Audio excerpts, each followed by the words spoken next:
Give me 5 minutes and I will make you a better negotiator with the help of psychology by understanding what is the reason why you struggle negotiating and what is going on in your mind when you have a situation where you're negotiating and you're required to negotiate. Hi, I'm Renuka. Welcome back to my channel. This is a safe place where we talk all about mental health, well-being, and leveling up, especially if you're a woman. Felt unseen, overwhelmed, and you don't know the reason why it is happening. This is the right place for you. So hit that subscribe button and join this community of women. We are thriving, learning, and growing. Ladies, tell me honestly, how many times have you panicked when somebody asks you what is your expected salary, or somebody mistreated you and you just tolerated it because you don't know what to say? Or can there be another option? Job, a business deal, or a relationship. You can see a pattern or panic when you're asked questions where you are doubting your own self-worth. So I can tell you it happens because of two reasons, and both of them are fears. And if you tackle these two fears, I can guarantee you that you will master any kind of a negotiation and will not tolerate disrespect when it happens to you. The whole situation is that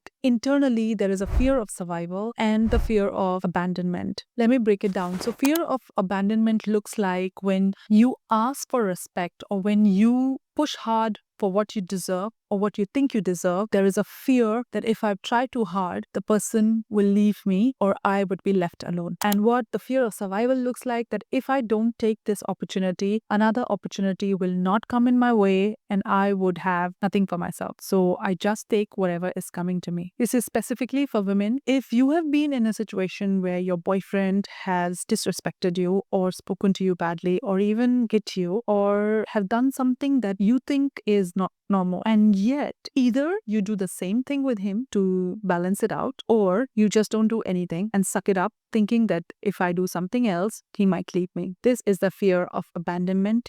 It also comes from the fear that if I do something, I will lose this love from this person. And I can 100% assure you, it is not the person, it is the feeling of attachment with this person. And it can be any other person. I can guarantee you, if this wasn't your boyfriend, it was any other person, you would have felt the same thing. So this is a pattern. And once you recognize the pattern, it's easier for us to deal with it. In a scenario where you allow yourself to behave the same way as the guy or the man in your life treated you the same way, and you want to get it back like a revenge, and you want to do the same thing to hurt him so that he gets to feel the same pain that you felt, you are in a distorted masculine energy. A person with healthy feminine energy and healthy balanced masculine energy will take action, but that action will not come out of discomfort, revenge kind of an energy, but will come from a place where you value yourself and you are very, very grounded in your self-worth and your own being. So instead of taking the revenge, you would take an action of getting this person out of your life. So that can look like not giving him the time and energy, so he becomes boring to you. And when that starts happening, that means you have healed your masculine and feminine side. How to shift this mindset is also understanding that if this is not the man, it is just misalignment. There will be another man who would do that for you, who would treat you better, who would respect you. Is the fear that I will never have any other lover or any other man in my life. And this fear is often created by society telling you that this is the age that you must find a man, or this is the age that you must marry and settle down. If that doesn't happen, that means you missed the boat and there's nothing that's going to happen to you and you'll end up being alone. No, that's not true. We don't attract love, we attract our wounds. The moment you balance your energy, you will attract. So the moment you become peaceful inside, you will attract a person who's also looking out for peace. The moment you give up those revengeful tendencies, you will find a person who also is not interested in revenges. I can tell you, if you balance your energies and you get rid of these fears that you have, one of abandonment and one of survival, negotiation will become a part of your life, and negotiation will come from a place of joy instead of a competition or instead of a rejection. Negotiation will be like, okay, let me see what happens if I say this. Okay, if the person says, no, I cannot. Okay, never mind. I'll trade with somebody else. So you have to be ready to give up. you have to be ready to walk away. That is the number one rule of negotiation or being in a good negotiation. And once you understand, if it is not this person, there will be another person. That is the key. When you're open to walking away, when you're ready to settle down, when you're not ready to compromise on anything lower than what you deserve. And that is not having high standards. That is just having a good understanding of what you value in your life. Another thing that women have been constantly told by the society, that you have to be in a certain way where you have to be selfless, you have to be unconditional and all of that. But let me be very, very honest with you.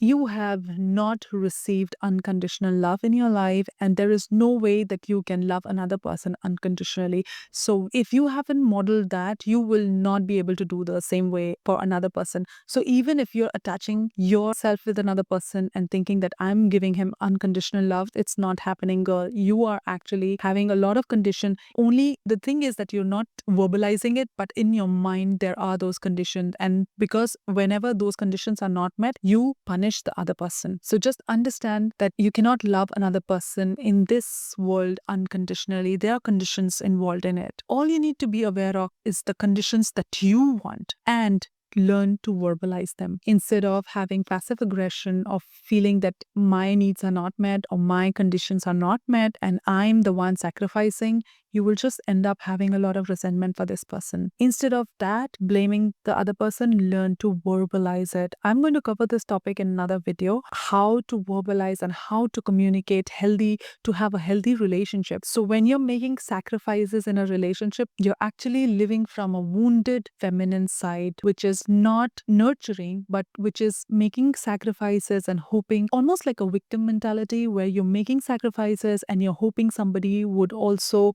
give you the love that you want or deserve. So, and that also leads to a lot of toxic shaming and guilt tripping. You have to come to a place where you feel very, very secure and safe that whatever I'm doing, nobody's forcing me to do. It's coming out of pure love and affection and pure joy of doing a negotiation. So quickly, there are 3 things that you can do to get into a good negotiation spot. Is first, separating rejection from abandonment. You need to understand that there can be a middle way, there can be a middle negotiation, there can be a middle ground, and just separate it. And if you don't get it your way, it is not negotiation, it's just misalignment. And also give up on the fear of abandonment, that if this person doesn't crack the deal or you're unable to do the deal with this person, there will be another person who you can do it, even in relationship or in a negotiation table for a thing or selling something. The second thing that you have to do is to ground your nervous system. If your nervous system is not regulated, any situation will look like a threat to you constantly in your life. So you cannot be in a state of a healthy negotiation if your nervous system is alert and always telling you that